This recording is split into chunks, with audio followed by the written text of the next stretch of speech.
오늘 말씀의 제목 오직 여호와의 뜻만이 완전히 서리라. 이 말씀은 이제 잠언의 말씀을 인용한 것인데요. 앞에 한번 성경 구절 한번 같이 읽어볼까요? 잠언 19장 21절입니다. 시작.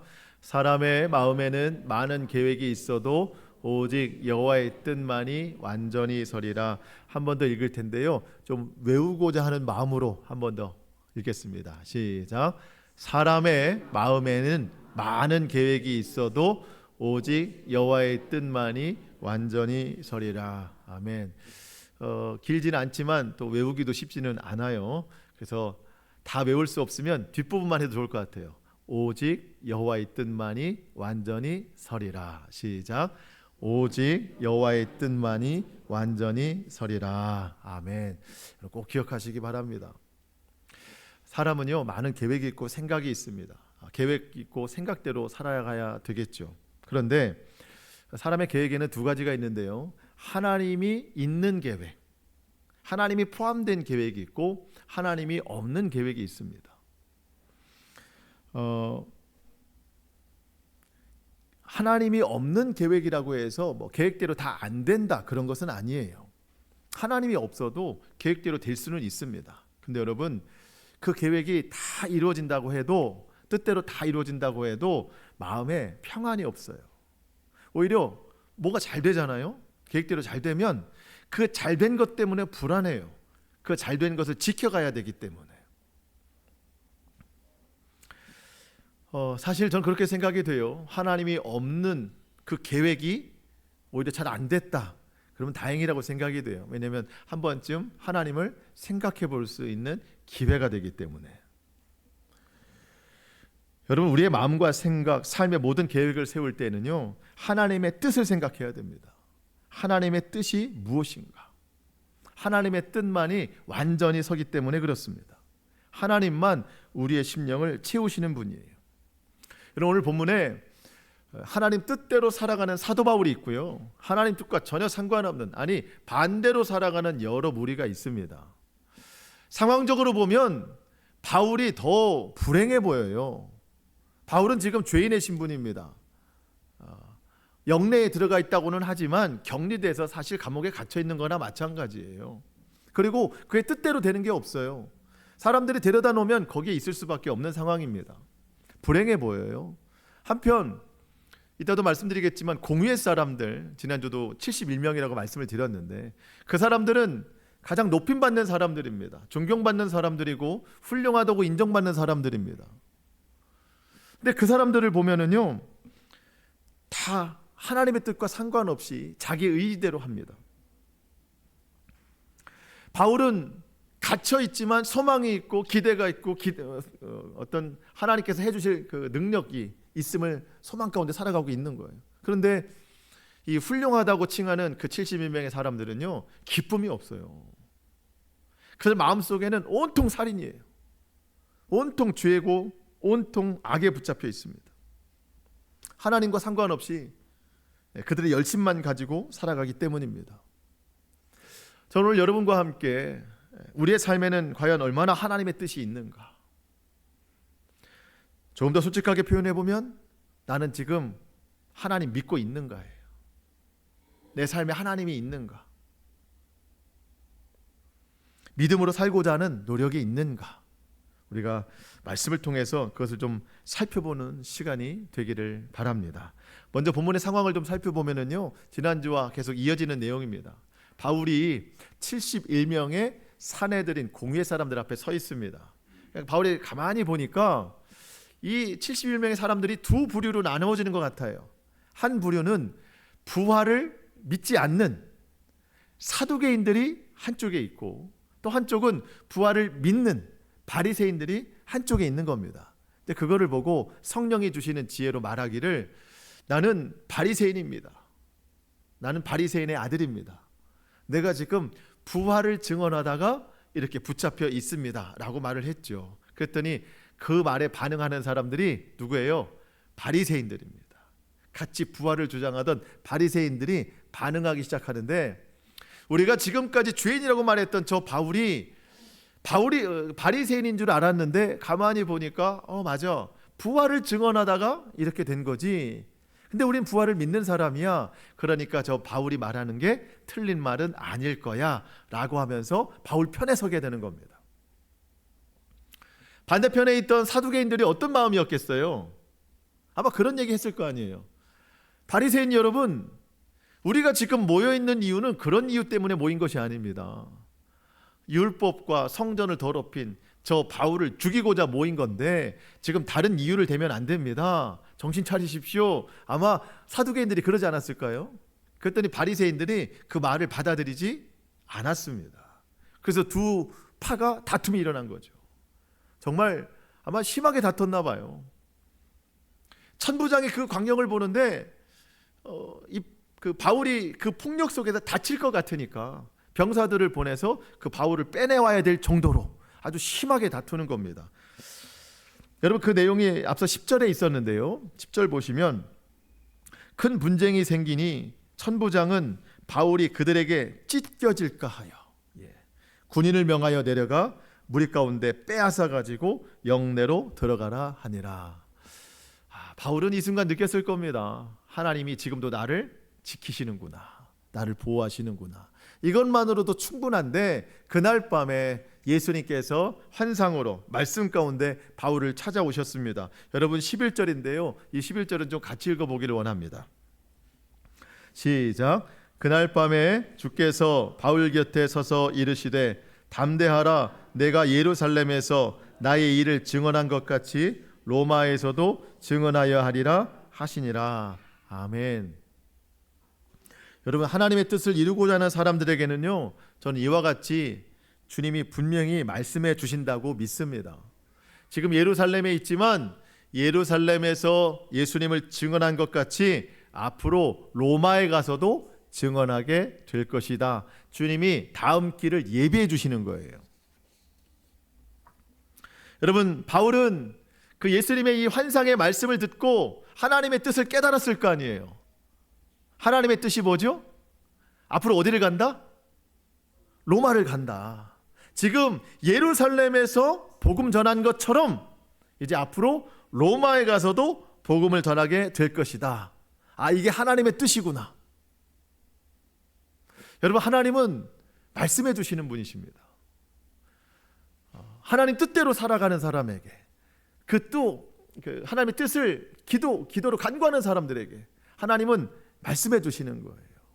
그래서 바라기는 저와 여러분의 삶 속에서 하나님의 뜻이 우리의 심령 가운데 빨간 글씨로 새겨지기를 원합니다. 여러분, 왜냐하면 예수님이 말씀하신 것은 성경에 무슨 글씨로 되어 있어요? 다 빨간 글씨잖아요. 여러분, 우리 마음에 빨간 글씨 새겨진 적이 있나요? 없어요. 왜? 하나님 뜻대로 살려고 하지 않기 때문이에요. 하나님의 뜻을 구하지 않기 때문이에요. 뜻을 구하면 주님이 이렇게 말씀해 주신다고 믿습니다. 기도하면 하나님 말씀해 주세요. 바울은 깨달았어요. 하나님의 뜻이 있구나. 이제 곧 로마로 가서 증언하게 되겠구나. 근데 지금 현실은 어디예요? 아직 예루살렘입니다. 그리고 감옥에 갇혀 있어요. 언제 이 감옥에서 나갈지 몰라요. 근데 여러분, 오히려 감옥이 더 안전해 보여요. 왜냐하면 감옥 밖에 나가면 늘 바울을 죽이고자 하는 사람들이 으르렁거리고 있어요. 이런 상황 속에서 하나님의 말씀, 로마로 가서 복음을 전하게 될 것이다. 이 말은 불가능해 보여요. 현실로 보면. 근데 바울은 생각하죠. 오직 여호와의 뜻만이 완전히 서리라. 여러분, 바울이 잠언의 말씀을 모르지 않겠죠. 알 겁니다. 나에게는 많은 계획이 있어도, 많은 생각이 있어도 그 생각이 아니라 오직 여호와의 뜻만이 완전히 서리라. 그래서 주님은 맨 앞에 4글자를 말씀하셨어요. 11절에 담대하라. 담대하라. 지금 믿기는 어렵겠지만 담대한 믿음으로 나의 약속을 믿고 가라. 그래서 사도 바울은 담대한 믿음으로 마음의 평안과 확신을 갖게 됐습니다. 주님의 뜻이 이루어지겠지. 주님보다 앞서지 않아요. 다른 계획 세우지 않아요. 믿음으로 그때를 기다리고 있습니다. 이쯤 되면, 다음 날이 되면은요, 뭔가 소망의 빛이 하나씩 좀 보이면 우리 믿음이 좀 더 좋아질 텐데 성경은 절대 그렇지가 않아요. 주님이 말씀해 주시면은요, 다음 날은 더 험해져요. 여러분, 이스라엘 백성들이 여리고성을 도는데 7일 동안 돌라고 하셨는데 첫째 날 한 바퀴 돌았어요. 벽돌 몇 개 빠졌나요? 안 빠졌어요. 둘째 날 뭐가 좀 빠졌어요? 안 빠졌어요. 전혀 변화가 없어요. 마지막 돌아야 무너져 내리는 거예요. 바울이 믿음을 가졌어요. 다음 날이 샜습니다. 뭔가 좀 변화됐을까 생각했겠지만 전혀 변화 없고 오히려 더 복잡해졌습니다. 12절 13절이에요. 날이 샘에 그 환상을 들은 그 다음 날이 샘에 유대인들이 당을 지어 맹세하되 바울을 죽이기 전에는 먹지도 아니하고 마시지도 아니하겠다 하고 13절 이같이 동맹한 자가 40여 명이었더라. 바울을 죽이고자 했던 계획들은 있었는데 한 번도 성공한 적이 없어요. 사람들이 막 독이 올랐어요. 악이 올랐어요. 그래서 바울을 죽이기 전에는 먹지도 않고 마시지도 않겠다, 이렇게 결심한 사람들이 40여 명입니다. 그 40여 명이 대제사장과 백성의 장로들을 찾아가서 그 맹세를 전하는 거예요. 우리가 이렇게 하겠다. 여러분 14절 15절입니다. 대제사장들과 장로들에게 가서 말하되 우리가 바울을 죽이기 전에는 아무것도 먹지 않기로 굳게 맹세하였으니, 이제 방법입니다. 15절. 이제 너희는 그 사실을 더 자세히 물어보려는 척하면서 공회와 함께 천부장에게 청하여 바울을 너희에게로 내려오게 하라. 우리는 그가 가까이 오기 전에 죽이기로 준비가 다 끝났다는 겁니다. 자, 상황 이런 겁니다. 그 사두개인들과 바리새인들이 다투는 바람에 이 바울에 대한 신문이 잘 안 끝났어요. 그런 가운데 바울을 죽이기에 먹지도 않고 마시지도 않겠다는 40명이 계획을 세웠는데, 이제 그 대제사장들과 백성의 장로들에게 이렇게 이야기하는 겁니다. 우리가 준비 다 해놨습니다. 여러분들은 하나만 하면 됩니다. 그게 뭐냐? 바울을 데려오기만 하면 됩니다. 어떻게 데려와야 되냐? 지금 바울이 천부장의 관할하에 있으니까 우리가 어제 다투느라고 바울에 대해 신문을 잘 못했습니다. 조금 더 물어볼 게 있으니 그 바울을 영내에서 끌어서 데리고 와서 이 공회에 대해 좀 앉혀주십시오 라고 부탁하라는 거예요. 여러분, 이 천부장은요, 이 부탁에 대해서 거절할 명분이 없어요. 그리고 천부장도 지금 이 바울 때문에 매우 복잡하거든요. 그러니까 이 40여 명의 사람들은 그 천부장이 당연히 허락할 거라고 생각하고 이미 준비를 다 해놨습니다.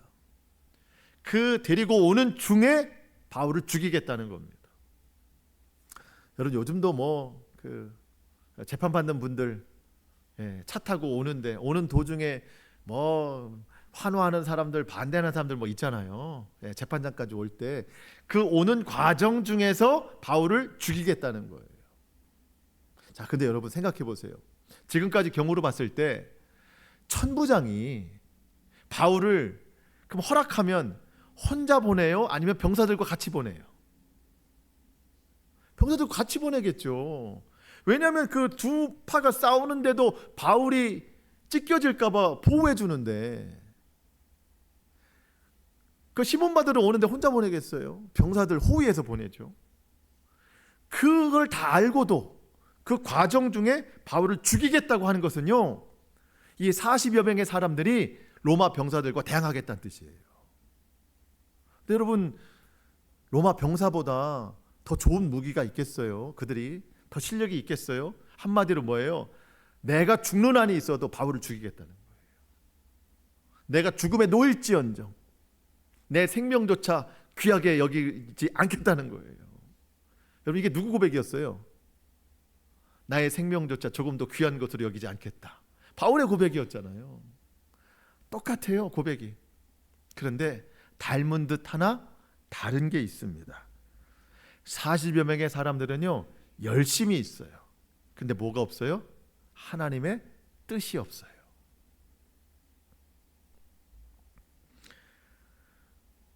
하나님의 뜻이 없습니다. 여러분 생각해 보세요. 이 40여 명의 사람들이 이렇게 하는 이유가 뭐겠어요? 자기들이 잘 되려고 하는 게 아니에요. 아니, 하다가 자기가 죽을 수도 있어요. 죽는데 잘 되는 게 뭐가 있어요? 자기들 잘 되려고 하는 게 아니에요. 누구를 위해서 하는 거예요? 이 사람들 하나님을 위해서 하는 거예요. 여러분, 이 사람들은 이스라엘 사람들, 유대인들입니다. 하나님밖에 없는 사람들이에요. 하나님을 위해서 바울을 죽이겠다는 거예요. 온통 하나님 생각이에요. 그런데 하나님을 위해서 하겠다, 이 생각이 제일 위험합니다. 하나님을 위해서 하는데 뭐가 없다고요? 하나님 뜻이 없어요. 하나님 뜻대로 안 하고 자기 뜻대로 하나님을 위해서 한대요. 그러니까 이런 일을 하는 거예요. 지금도 하나님 반대편에 서 있잖아요. 하나님을 위해서 한다는데. 하나님이 기뻐하시는 뜻을 생각하지 않고 자기 의로움으로 열심이라는 속도만 내고 있는 겁니다. 여러분, 내가 맞다고 생각하면은요, 그때부터 브레이크가 없어요. 절제가 없습니다. 여러분, 바울도 그랬잖아요. 앞서 많은 사람들 앞에 층계를 올라가면서 부축을 받는데 내가 좀 말할 기회를 주십시오. 천부장에게 말했을 때, 해라 했을 때, 여러분, 부형 여러분, 나는 여러분보다 더 열심히 있던 사람 아닙니까? 내가 예수 믿는 사람들 붙잡아다가 죽인 사람 아닙니까? 그 열심으로 따지자면 여러분보다 더한 사람 아닙니까? 예전에 그랬다는 거예요. 그게 하나님을 위한다고 했던 거라고 바울은 고백하지 않습니까?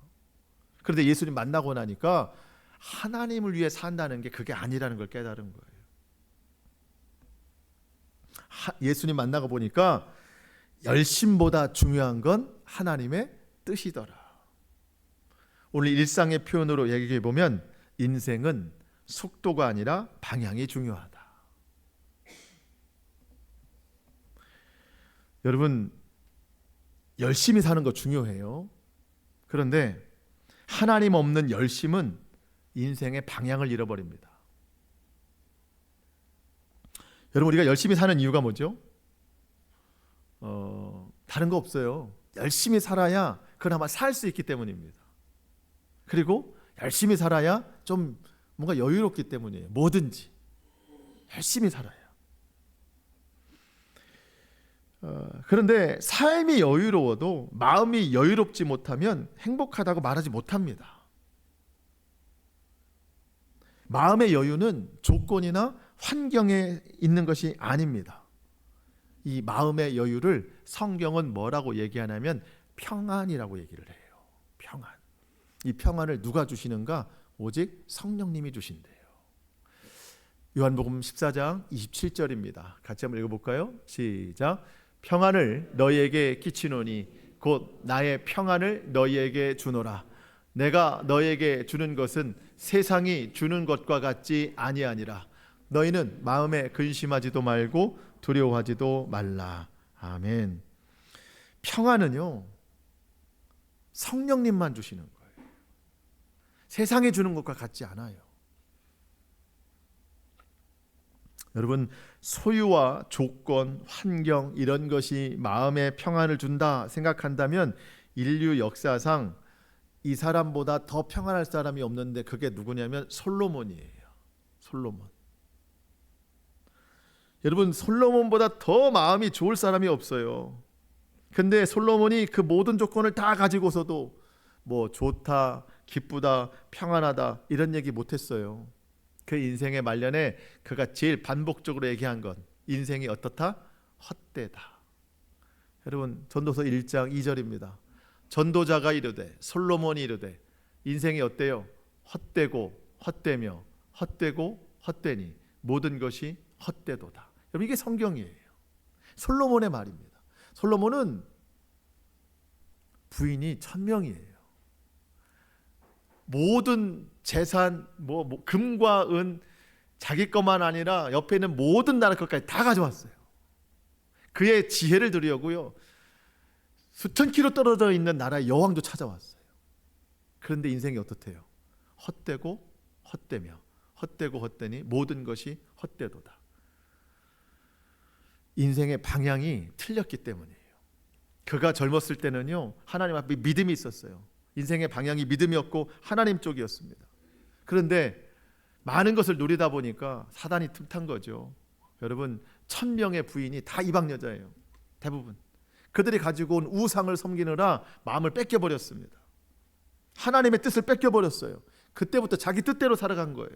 여러분 행복했겠어요? 헛되다는 거예요.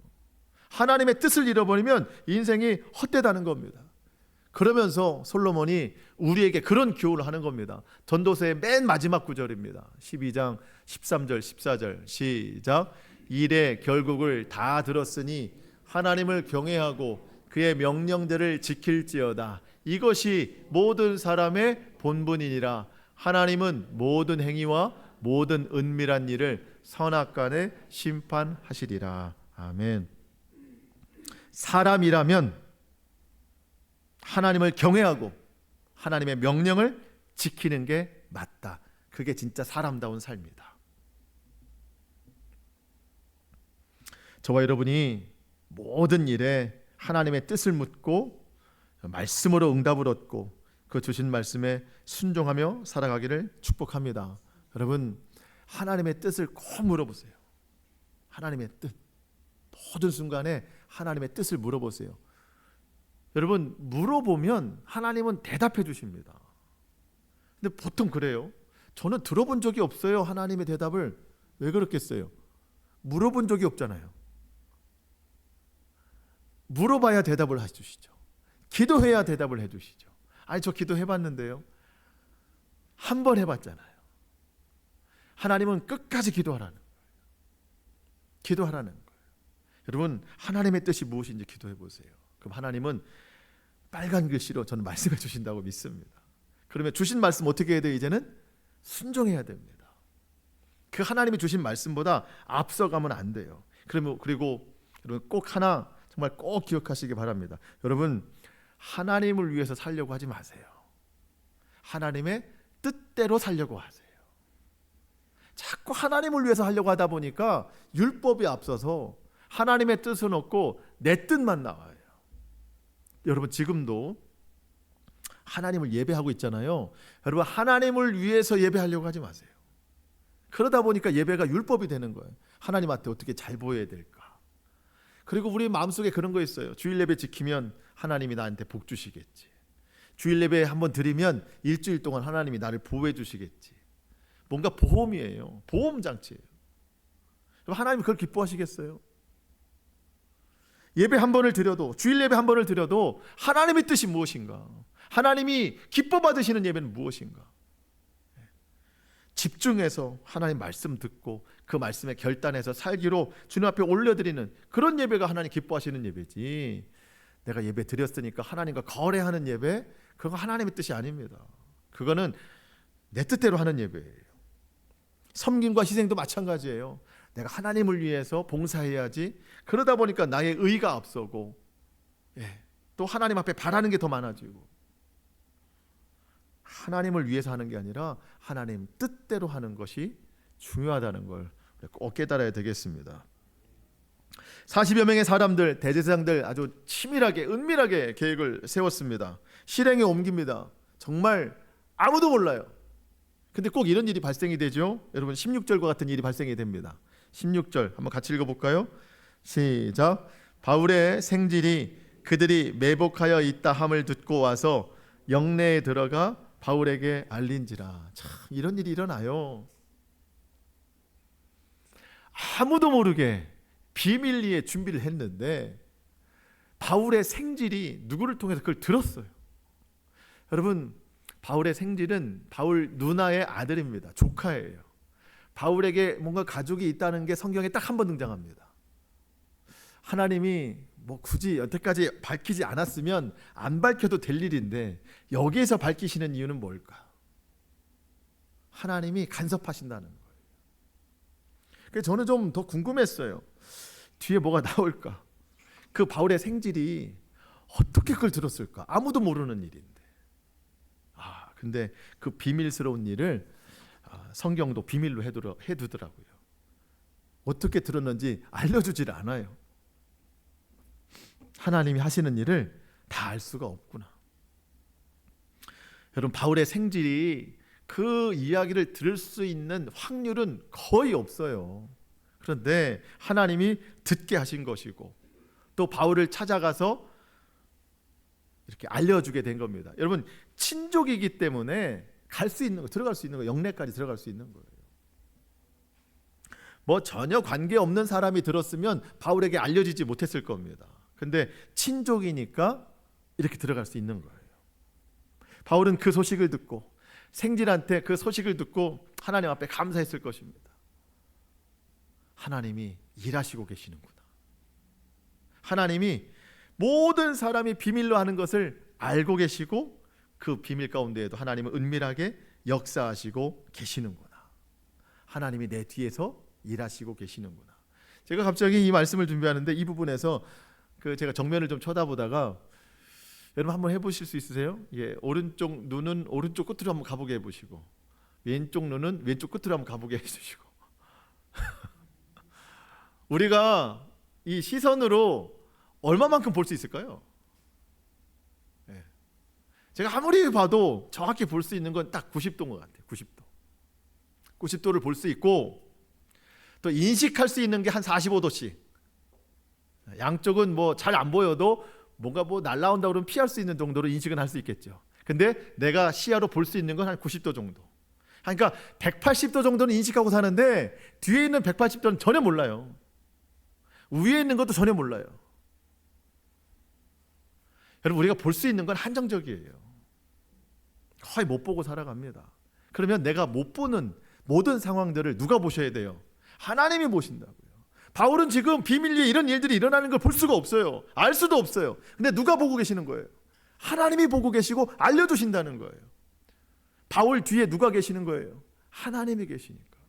아, 하나님은 내 뒤에 일어나는 일들도 다 보시는구나. 그리고 알려주시는구나. 하나님이 그토록 우리를 배후에서 지켜주시는구나. 제가 우리 성도님들을 위해서 새벽마다 기도하는데 이 표현을 좀 자주 씁니다. 신명기 32장 10절 같이 한번 읽어볼까요? 시작. 여호와께서 그를 황무지에서 짐승이 부르짖는 광야에서 만나시고 호위하시며 보호하시며 자기의 눈동자같이 지키셨도다. 아멘. 저희 세 글자 눈동자. 제가 여러분 기도합니다.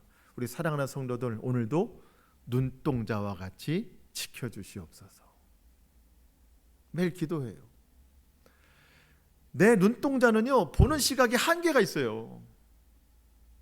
근데 하나님의 눈동자는요 한계가 없습니다. 위, 아래, 뒤, 옆에 다 보십니다.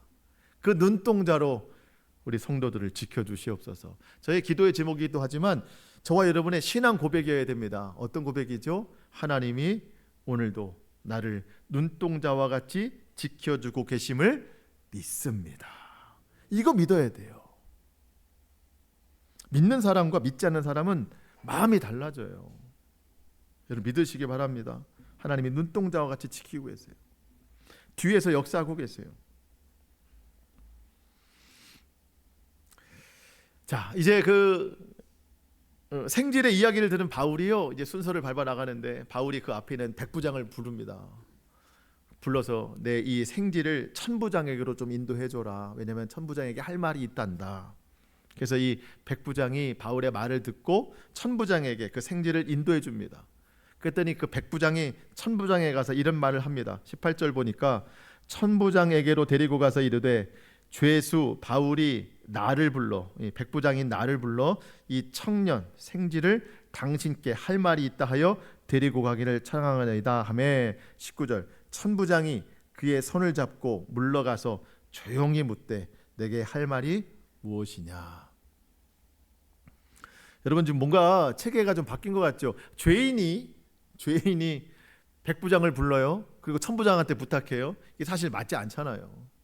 뭐 들어줄 이유도 없고. 근데 이 백부장도 그렇고 천부장도 그렇고 정중하게 다 들어줍니다. 왜 그럴까요? 로마 시민이기 때문에 그럴까요? 그럴 이유도 있어요. 그런데 이들은 사도 바울과 얼마간의 관계를 맺으면서 바울에 대한 신뢰가 생겼어요. 아, 저 사람에게는 영적인 품위가 있다. 저 사람 말은 들어볼 가치가 있다. 저 사람은 혼자 살 생각이 아니다. 우리 모두를 이롭게 하는 사람이다. 그러니까 저 사람 말은 들어볼 가치가 있다. 진실이 느껴지는 거예요. 여러분 예수를 믿는 사람들은요 말과 행동이 세상과 달라야 됩니다. 저 사람 말은 들어볼 가치가 있어. 여러분, 그런 인식을 좀 줄 수 있어야 돼요. 세상과 똑같아서는요, 세상을 바꿀 수가 없습니다. 사도 바울이 고린도 교회 성도들에게 이런 말을 권했어요. 고린도전서 14장 40절 같이 한번 읽어볼까요? 시작. 모든 것을 품위 있게 하고 질서 있게 하라. 성도들에게 하는 말이에요. 모든 것을 품위 있게 하고 질서 있게 하라. 여러분, 가장 품위 있는 것은요, 외적인 모습이 아니에요. 가장 품위 있는 모습은 성령의 열매 맺는 거예요. 가장 질서 있는 것은요, 하나님 말씀에 순종하는 거예요. 여러분, 품위 있게 사시기 바랍니다. 품위 있게 사시기 바랍니다. 예. 우리 또 질서 있게 살아야 됩니다. 여러분, 품위는요, 뭐 치렁치렁 뭘 하고 뭐 어디 가서 뭐 하고 뭐 그런 거 아닙니다. 가장 좋은 품위는 성령의 열매를 맺는 거예요. 그 사람의 말을 들어볼 가치가 있다고 판단이 되는 겁니다. 우리가 좀 그래야 되겠습니다. 바울의 생질이 천부장을 찾아가서 자세한 내용들 다 전합니다. 40여 명의 사람들이 이런 일을 계획을 하고 있고, 대제사장들이 와서 당신에게 바울을 좀 내어달라 얘기를 할 건데, 그들은 지금 아주 그냥 살벌한 계획을 세우고 있으니 당신은 절대로 그들의 부탁에 허락하지 마소서. 여러분, 생질이 와서 천부장에게 그렇게 뭐 강요할 수 있습니까? 그런데 천부장은 그 말을 듣고 다 들어줍니다. 그러면서 놀라운 결정을 내리는데, 여러분 23절입니다. 천부장이 백부장 둘을 불러 이르되 제 밤 3시에 가이사랴까지 보낼 보병 200명과 기병 70명과 창병 200명을 준비하라 하고, 또 바울을 태워 총독 벨릭스에게로 무사히 보내기 위하여 짐승을 준비하라 명하며. 여러분, 그 날 밤이거든요. 이제 날이 새면 사람들이 와서 바울을 좀 꺼내달라고 신문하겠다고 합니다. 그런데 사람들의 부탁을 이 바울이 거절할 명목이 없다고 그랬습니다. 만약 그렇게 되면 사람들이 바울을 죽이기 때문에 오히려 이제 그날 밤에 밤 제3시라고 되어 있습니다. 여러분, 성경에 제 몇 시 나오는 거 있잖아요. 그거는요, 거기다가 더하기 숫자 6만 하면 오늘 우리 시간입니다. 밤 제3시 더하기 6을 하면 얼마예요? 밤 9시입니다. 밤 9시. 요즘 같으면 뭐 밤 9시면 뉴스 하는 시간이고 그렇게 깊은 시간은 아닌데, 그 당시에는요, 깜깜한 한밤중이에요. 갑자기 비상소집을 하는 겁니다. 보병 200명, 말 타는 사람 70명, 창을 가진 사람 200명, 도합 470명을 불러 세웁니다. 천부장이. 여러분, 천부장은 왜 천부장이에요? 부하가 몇 명이기 때문에? 1000명이기 때문에. 그런데 제가 어떤 책들을 좀 찾아보니까 당시에는요, 말이 천부장이고 실제 부하는 600명 정도밖에 안 된대요. 600명 중에 470명을 불러 세웠습니다. 절반이 아니라 거의 막 80%까지 되는 그 군사들을 불러 세웠어요. 왜? 바울을 보내려고, 총독에게로 보내려고 말까지 준비했습니다. 여러분, 죄인 한 사람 이렇게 보내는데 이렇게까지 할 일이 있어요? 호위하려고 보내는 거예요. 바울을 살리려고. 정말 하나님께 사시는 일은요, 우리의 이해, 우리의 상식으로는 도저히 이해가 안 되는 일들입니다. 상식적으로 이해가 안 되는 분이에요. 그래서 우리는 하나님을 비상식적인 분이라고 불러요. 비상식이라는 거는요, 상식 이하도 있고 상식 이상도 있는 거잖아요. 세상에는 상식 이하 일들이 많지만 우리 하나님은 상식 이상의 일들을 우리에게 행하시는 분이에요. 여러분, 하나님께서 우리 배후에서 이와 같이 일하신다는 거예요. 전혀 알 수도 없고 이해할 수도 없는 이런 일들로 우리의 삶을 호위하시고 인도하시고 이끌어내신다는 겁니다. 여러분, 이제 사도 바울이 그 470명의 군사와 함께 지금 예루살렘에서 한 107km 정도 떨어진 가이사랴로 가거든요. 거기 가면 로마 총독이 있습니다. 그 로마 총독과 대면을 하면서 결국 이 바울이 어디로 가느냐? 황제 앞으로 갑니다. 로마로 가요. 로마 아까 누가 간다고 말씀하셨어요? 예수님이 바울에게 너는 앞으로 로마로 가게 될 것이다. 이런 경로를 통해서 바울은 결국 로마로 갑니다. 오직 여호와의 뜻만이 완전히 서리라. 감옥 안에 있을 때는요, 도대체 언제 갈 수 있나? 아무런 소망의 빛이 보이지 않는데 하나님의 뜻만이 완전히 설 것을 믿기 때문에 기다리고 앞서지 않고 기도하고 했더니 하나님이 순차적으로 데려가시는 거예요. 하나님은 지금도 일하십니다. 문득 그런 생각이 들었어요. 여러분, 우리가 긴 어떤 시냇가가 있는데 발을 적시지 않고 건너가려면 중간중간에 뭘 놔야 돼요? 징검다리 놔야 되겠죠. 징검다리. 돌을 좀 놔야 됩니다. 우리 인생에 오는 고난과 환난은 어쩌면 하나의 무거운 돌일 수 있어요. 근데 우리의 인생에 건너가야 될 그런 시냇가가 있다면 그 고난의 돌을 하나씩 놓게 되면 그게 건너갈 수 있는 징검다리가 되는 거죠. 환난이 왜 이렇게 겹치고 자주 올까? 더 촘촘하게 돌을 세우시는구나. 우리가 건너갈 수 있도록. 여러분, 고난의 돌은요, 거꾸로 세우면은요, 하나님 앞에 이제 제단이 되는 거예요. 야곱이 그랬잖아요. 하나님이 지금도 우리와 함께 하십니다. 하나님의 뜻을 이루어 가십니다. 여러분, 낙심하지 말고 절망하지 마시고 하나님의 뜻을 구하고 그 뜻대로 순종할 수 있기를 축복합니다. 우리가 마지막으로 한 사람의 이름을 보고 마치려고 하는데요, 천부장이라고 하는 그의 직분으로 끝날 줄 알았는데 그 사람의 이름이 성경에 딱 기록이 됐습니다. 여러분, 26절에 보니까 글라우디오 루시아는 총독 벨릭스 각하께 문안하나이다. 이 천부장의 이름이 글라우디오 루시아입니다. 근데 천부장에게 편지를 썼어요. 바울을 보내는 편지. 그런데 바울을 잘 부탁합니다. 이 사람 죄가 없습니다. 이런 내용이 아니고 그건 간접적으로 들어갔고, 이 천부장이 쓴 내용은 대부분 그런 겁니다. 내가 이 바울이라는 사람이 로마 사람인 걸 딱 알아차려서 이 사람을 내가 살려줬으니 당신은 나의 행동을 보시고 뭐예요? 성공시켜주든가 진급시켜주든가 어떻게 좀 잘 좀 봐주십시오 하는 편지의 내용이에요, 사실은. 그런데 그 이름이 들어갔죠. 글라우디오 루시아. 원래 천부장의 이름은 루시아예요. 헬라식 이름 루시아가 자기 이름이에요. 근데 글라우디오는 뭐냐? 그가 많은 돈 주고 로마 시민권을 살 때 그때 받은 이름이에요. 그러니까 이 글라우디오 이 5글자에 돈이 많이 들어갔어요. 글라우디오가 누군가? 당시 로마 황제 이름입니다. 아마 이름 받으려면 황제 이름 받는 게 제일 좋았겠죠. 그래서 돈이 좀 많이 들어갔나 봐요. 나는 글라우디오 루시아다. 그 이름으로 편지를 보내서 잘 봐달라는 거예요. 나 좀 높여달라는 거예요. 한마디로 인생의 성공과 인정과 높음, 부유 이런 길을 좀 가고 싶다는 겁니다. 이 세상 모습과 다르지 않아요. 이 세상 사람들은 다 성공의 이름을 얻으려고 해요. 돈을 많이 들여서라도 높음의 이름을 얻으려고 해요. 여러분, 그런데 글라우디오 루시아, 글라우디오라는 이름을 얻어서 그 이름으로 구원을 받겠습니까? 그 이름엔 구원이 없어요. 로마 황제의 이름을 가져도 구원은 없어요.